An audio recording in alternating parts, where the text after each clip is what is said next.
Assalamualaikum guys, welcomes to Priya creations. இன்றைக்கி நம்ம சேனலில் ஒரு ஸ்நாக்ஸ் ரெசிபி பார்க்க போகிறோம்.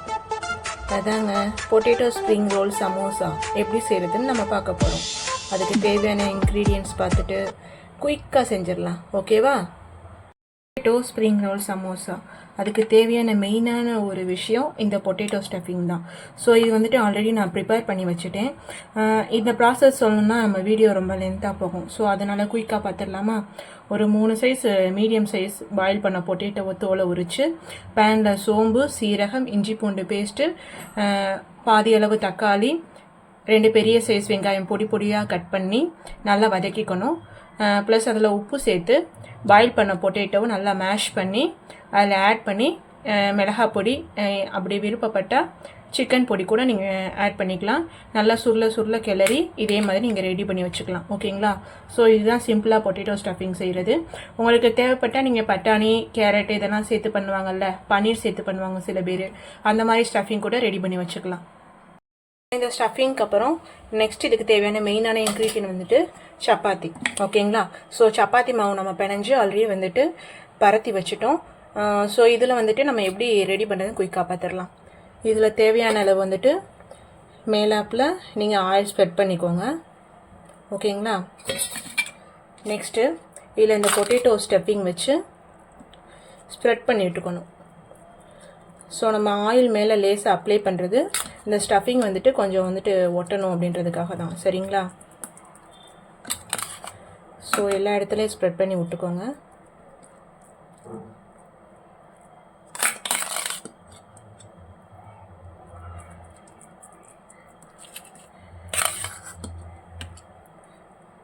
இதில் மல்லித்தலை, கொத்தமல்லி, கருவேப்பிலை இந்த மாதிரி விஷயங்கள் வந்துட்டு நான் ஆட் பண்ணலை. சிம்பிளாக ஸ்டஃபிங் பண்ணணும் அப்படின்னு நினச்சேன். அதனால தான் நான் இந்த அளவுக்கு சிம்பிளாக குயிக்காக வந்து பண்ணியிருக்கேன். ஸோ எல்லா இடத்துலையுமே நம்ம ஸ்ப்ரெட் பண்ணி விட்டுட்டோம்.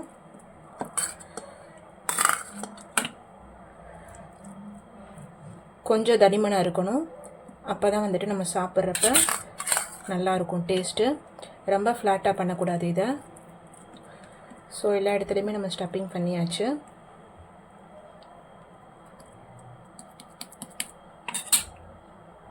இப்போது நம்ம ஸ்டஃபிங் பண்ணிட்டோம் இல்லையா, இதை வந்துட்டு கட் பண்ண போகிறோம். ஓகேங்களா? ஸோ நீங்கள் எந்த அளவுக்கு உங்களுக்கு 4 வேணுன்னா 4 கட் பண்ணிக்கலாம். அப்படி இல்லாட்டி நான் காட்டுற மாதிரி 8 இந்த மாதிரி வேணுன்னா அந்த சைஸில் கட் பண்ணிக்கலாம். ஓகேங்களா? ஸோ இப்போ நம்ம கட் பண்ணிட்டோம். அந்த சைடு வந்துட்டு பேனில் ஆயில் ஹீட் பண்ணிடுவோம். ஓகேங்களா? ஆயில் ஹீட் பண்ணிவிட்டு வந்துட்டு இதை எப்படி நம்ம வந்துட்டு ரோல் பண்ணுறோன்னு பார்க்கலாம். ஸோ இப்போ அடுப்பு ஆன் பண்ணிக்கலாம். நம்ம பேன் வச்சுக்கலாம்.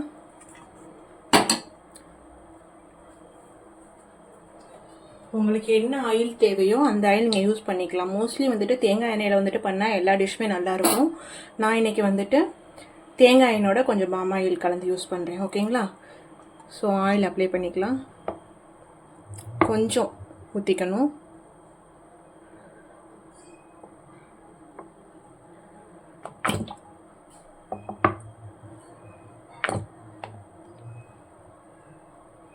ஹீட் ஆகட்டும் ஆயில். அதுக்குள்ளே வந்துட்டு நம்ம அந்த ரோல் எப்படி பீசஸ் வந்துட்டு எப்படி ரோல் பண்ணுறதுன்னு பார்த்துக்கலாம். சரிங்களா? இப்போ நம்ம கட் பண்ணி வச்சுருக்கோம்ல, மெதுவாக நம்ம ரவுண்ட் பண்ணிக்கிட்டே வரணும். ஏன்னா வந்துட்டு அந்த ஸ்டஃபிங் வந்துட்டு கீழே விழாத மாதிரி நம்ம ரவுண்ட் பண்ணிக்கிட்டே வரணும். இதோ இந்த மாதிரி வந்துட்டு நம்ம ஸ்ப்ரிங் டைப்பில் நம்ம வந்துட்டு ரோல் பண்ணணும். ஸோ எல்லாத்தையுமே நம்ம வந்துட்டு ரோல் பண்ணி வச்சுருவோம். ஓகேங்களா? ஸ்டஃபிங் வந்துட்டு கீழே விழாத மாதிரி கவனமாக ரோல் பண்ணணும். ஸோ அப்போ தான் வந்துட்டு அந்த ஷேப் வந்துட்டு நல்லா வரும். ஆயில் அந்த சைடு ஹீட் ஆயிடுச்சு.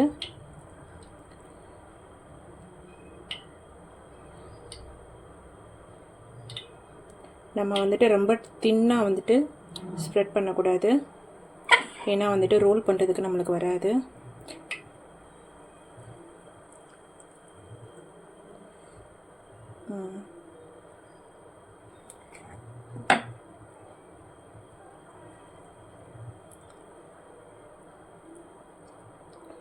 ஸோ இந்த மாதிரி வந்துட்டு நம்ம ரோல் பண்ணி வைக்கணும். ஓகேங்களா? ஆயில் ஹீட் ஆயிடுச்சுன்னு நினைக்கிறேன். எல்லாமே ரோல் பண்ணி வச்சுட்டு நம்ம ஒவ்வொன்றா எடுத்து ஃப்ரை பண்ண ஸ்டார்ட் பண்ணலாம்.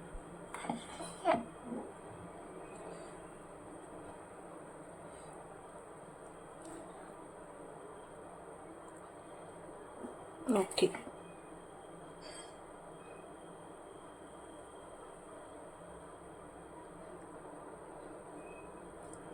ஸோ எல்லாமே வந்துட்டு ஸ்டஃபிங் பண்ண எல்லாமே நம்ம ரோல் பண்ணியாச்சு. ஸோ இப்போ வந்துட்டு நம்மளுக்கு ஆயில் ஹீட் ஆயிடுச்சு. நம்ம எல்லாமே ஒவ்வொன்றா ஃப்ரை பண்ண ஆரம்பிப்போம். சரிங்களா? ஆயில் ஹீட் ஆயிடுச்சு.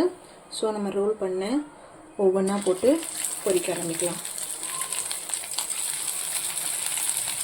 இந்த மெத்தடில் நீங்கள் வந்துட்டு இந்த ஃப்ரை பண்ணீங்க அப்படின்னா உங்களுக்கு சீக்கிரம் வேலை முடிஞ்சிடும். அட் த டைம் உங்களுக்கு ஈஸியாகவும் இருக்கும், டைம் சேவ் ஆகும். ஓகேங்களா? ஸோ இந்த மாதிரி வந்துட்டு ரோலிங் மெத்தடில் நீங்கள் பண்ணி பாருங்கள். கிட்ஸும் ரொம்ப விரும்பி சாப்பிடுவாங்க.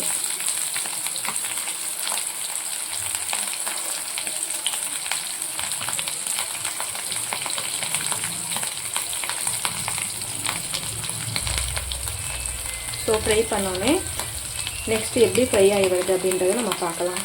ஒரு 3 மினிட்ஸ் கழித்து நம்ம மறுபடியும் அந்த சைடு திருப்பி போடணும். இப்போ பார்த்திங்கன்னா நல்லா ஃப்ரை ஆகிட்டுருக்கு. ஸோ இந்த சைடு நம்ம திருப்பி போடலாம். ஓகேங்களா?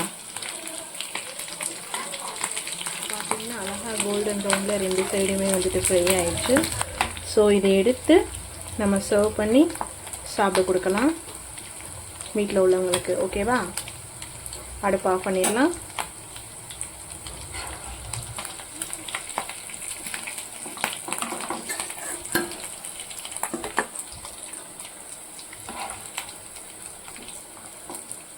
Potato spring roll ready. Taste பண்ணி பார்க்கலாமா?